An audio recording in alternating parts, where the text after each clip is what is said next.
There is nothing quite like sitting in a white suburban Lutheran church where the pastor is delivering a poorly constructed sermon on racism to make you anxious about your Judaism and your organizing. Let me explain.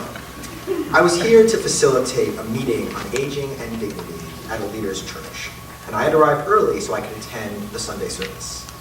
And I was on edge, like a fish out of water, or a Jew in church. And not just any church, but a lily-white, middle-class suburban church. It was hard to suppress the feeling I experience often of estrangement. I felt that gnawing sensation that I was in the wrong place and doing the wrong work.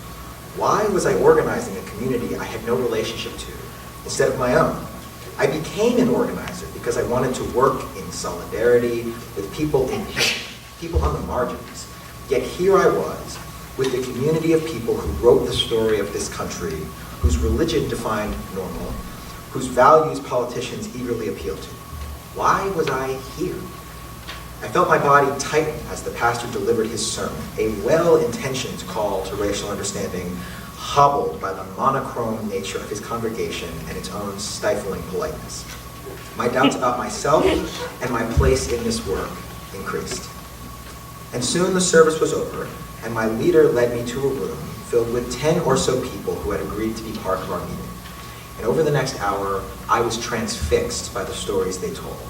They talked about the pain of caring for aging family members and the financial strain of paying for it. The same people who smiled and carried on now shed tears as they described moments of quiet desperation.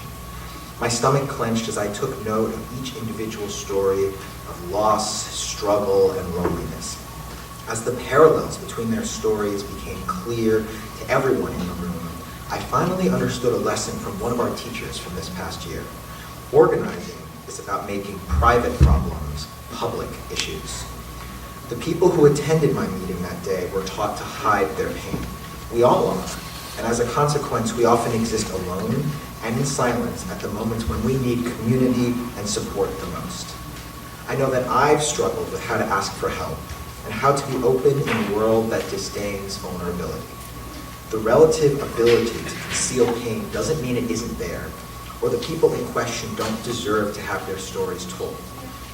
The harmony that comes from intertwining one voice among many is something that everyone deserves to hear. Thank you.